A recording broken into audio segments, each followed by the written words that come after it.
भारतीयों को अफीम का नशा लगाने लगे और चाइना वालों को भी अफीम का नशा लगा। चाइना वालों को अफीम का नशा लग गया। पूरी दुनिया का 80% अफीम इसी 3 देश से। अब भाई इतना अफीम बेच दो और 1 ट्रक गेहूं बेच, बात बराबर है। चाइना ने मना किया कि तुम हमारे यहाँ अफीम मत बेच। नौसेना ने चाइना पर हमला कर दिया और चाइना को हरा दिया। आपको जानकर ताज्जुब होगा। और कहा कि पाकिस्तान, अफगानिस्तान और ईरान के जो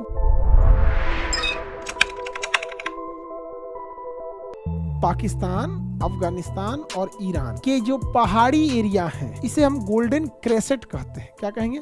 गोल्डन क्रेसेट।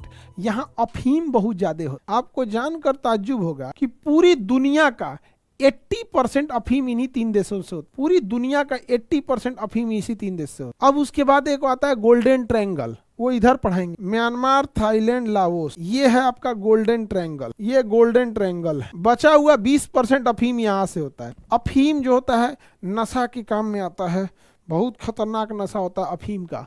अंग्रेजी में कहते हैं ओपियम, अंग्रेजी में कहते हैं ओपियम। अब समझना ध्यान से, मेरी ओर ध्यान दो लोग। हाई जो महारानी है ना इंग्लैंड की, बहुत बड़ी नशेड़ी है। इंग्लैंड की जो महारानी थी, उसने क्या कहा? उसने कहा कि एक काम करो, चीन के लोगों को अफीम का नशा दिला, चीन के लोगों को अफीम का नशा दिला और भारत के लोगों को अफीम का नशा दिला। तो लोगों ने कहा, ब्रिटिश इंडिया ने कहा कि महारानी इससे क्या होगा? तो कही कि पहले नशा दिलाओ ना।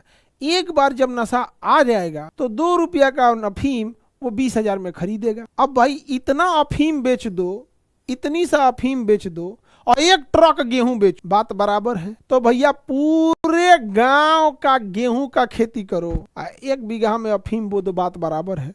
तो महारानी ने कहा कि हुआ हम लोग को पैसे कमाना है ना, पहले अफीम बेचो, सबको अफीम खिलाओ। तो अंग्रेज इस बात पे तुल गए सब। तो भारतीयों को अफीम का नशा लगाने लगे और चाइना वालों को भी अफीम का नशा लगाने। चाइना वालों को अफीम का नशा लग गया, भारत वालों को अफीम का नशा नहीं लगा। भारत वालों को खैनी का नशा लग गया। भारत वालों को खैनी का लग गया। पुर्तगाल वालों ने खैनी खिलाना सिखाया सब भारत वाले को, और खैनी का नशा लग गया। अब खैनी होता है सस्ता, खैनी है सस्ता।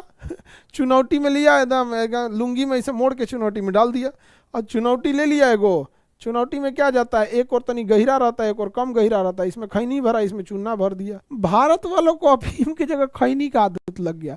अब जिसको देखो इसे खैनी खा के घूम रहा है। और चाइना वालों को अफीम का आदत लग गया। अब चूंकि अखंड भारत में म्यांमार भी आता था, तो अंग्रेज क्या करते थे, म्यांमार से अफीम ले जाके चाइना में बेचते थे। तो चाइना ने मना किया कि तुम हमारे यहाँ अफीम मत बेचो। तो ब्रिटिश नौसेना ने चाइना पर हमला कर दिया और चाइना को हरा दिया और कहा कि हम अफीम बेचेंगे। इस युद्ध का ही नाम है अफीम युद्ध। और 15 साल तक 2 बार लड़ा है, केवल अफीम बेचने के लिए। केवल क्या बेचने के लिए? अफीम बेचने के लिए। हम अफीम बेचेंगे, अफीम बेचे। अफीम युद्ध हो गया यार। सोच रहा तो नहीं सोच रहे हैं? इतनी नशेड़ी है ब्रिटेन की महारानी, इतनी नशेड़ी है, हम लोग को खैनी का आदत धरवा दी और चाइना को अफीम का आदत रखवा दी। चाइना को अफीम का लत लग गया और हम लोग को खैनी का लत। ना हमनी से खैनी छूट रहा है, ना उनसे से अफीम छूट रहा है। आओ महारानी नशेड़ी अपना मस्ती में घूम रही। तो अफीम युद्ध, तो यहाँ से अफीम की सप्लाई होगा। आगे बढ़े तो ये एरिया में अफीम बहुत ज्यादा हो, इस एरिया में अफीम ज्यादा हो। तालिबान आया, तालिबान ने कहा कि हम इस्लामिक कानून लागू करेंगे, अफगानिस्तान में इस्लामिक कानून लागू करेंगे। तो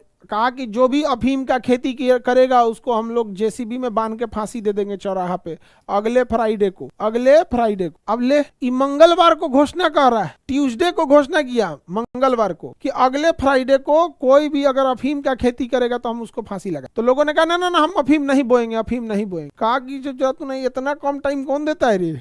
इसीलिए कहा जाता है तालिबानी आदेश सुना रहा है।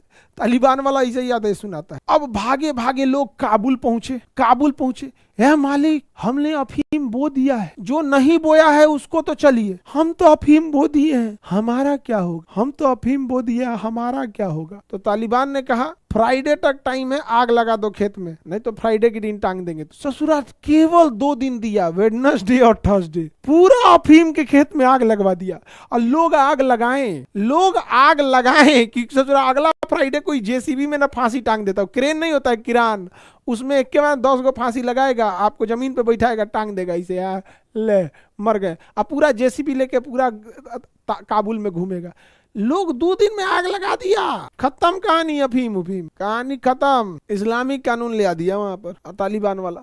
इसीलिए लोग कहते हैं कि तालिबानी फरमान सुना रहा है, तालिबानी फरमान सुना रहा है। नहीं समझ में आ गया? अब जैसे हम ही कह दें कि कल से आई कार्ड नहीं चेक होगा, सब लोग को बाल छिलवा के आना पड़ेगा, टकला होके आओगे तब, नहीं तो क्लास में एंट्री नहीं, तो इसी को कहा जाएगा तालिबानी आदेश सुना रहे। लेकिन चूंकि आप भारत के हैं, आप कहेंगे ये कौन तरीका है, नहीं हम नहीं छिलवाएंगे। लेकिन अगर हम अफगानिस्तान में रहते तो छिलवा देते। आप समझ में आ गया कि पक्का छिलवा देते हम तो हम भाव भी छिलवा देते हैं, भाव छिल के आओ एकदम।